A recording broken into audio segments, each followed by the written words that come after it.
कोकणातील आजोबांच्या आंब्याच्या बागेत आज आजोबा नातवाला घेऊन गुरुचरित्रमधील पुढच्या अध्यायाची गोष्ट सांगायला बसले. कालच्या अध्यायामध्ये आपण पाहिलं, वैजनाथाहून निघून श्री गुरु आता कृष्णा नदीच्या पश्चिमेला असलेल्या भिलवडी क्षेत्री आले, जिथे साक्षात भुवनेश्वरी देवीचा वास आहे. तिथे एका औदुंब वृक्षाखाली श्री गुरु गुप्त रूपाने राहू लागले. पण तिथे असा काय चमत्कार घडला की भिलवडी आणि पूर्ण कोल्हापूर हादरून गेलं? चला पाहूया. आजोबा, असं काय घडलं की श्री गुरूंना प्रगट व्हावं लागलं? श्री गुरुचरित्र अध्याय 17. बाळा, कोल्हापूरच्या एका मोठ्या विद्वानाचा मुलगा जन्मतःच मंदमती होता. त्याचं नाव विप्रकुमार. तो लहान असतानाच त्याचे आई वडील देवाघरी गेले. 7 वर्ष झाली, मुंज झाली, तरी त्याला एक अक्षरही वाचता येत नव्हतं. लोकांनी त्याची इतकी चेष्टा केली आणि तो आत्महत्येचा विचार करू लागला. बापरे, मग त्याने काय केलं आजोबा? तो वेडा तर नव्हता ना? बाळा, तो वेडा नव्हता, तो दुःखी होता. त्याने गाव सोडले आणि तो आत्महत्येचा विचार करू लागला. त्याला भिलवडी येथील कृष्णा नदीच्या पलीकडील त्याला भुवनेश्वर देवीचे सुंदर मंदिर दिसले. त्याने देवीला सर्व दुःख सांगितले आणि देवीला कृपा कर अशी विनवणी करू लागला. 3 दिवस उलटले, देवीची कृपा झाली नाही म्हणून संतापाच्या भरात त्याने चक्क शस्त्राने आपली जीभ कापली आणि देवीच्या चरणी अर्पण केली. तो म्हणाला,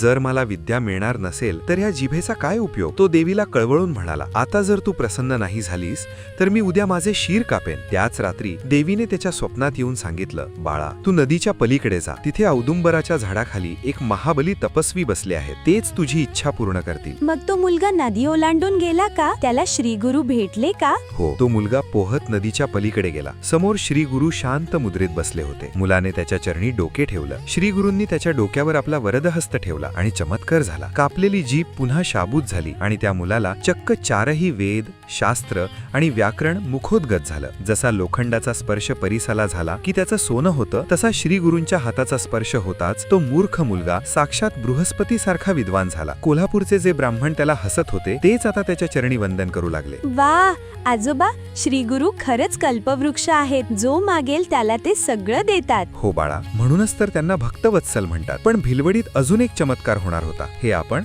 उद्याच्या भागात पाहूया. भिलवडीच्या औदुंबराखाली साक्षात विठ्ठलाचे दुसरे रूप अवतरले होते. पाहत रहा आजोबांच्या गोष्टी. श्री गुरुदेव दत्त.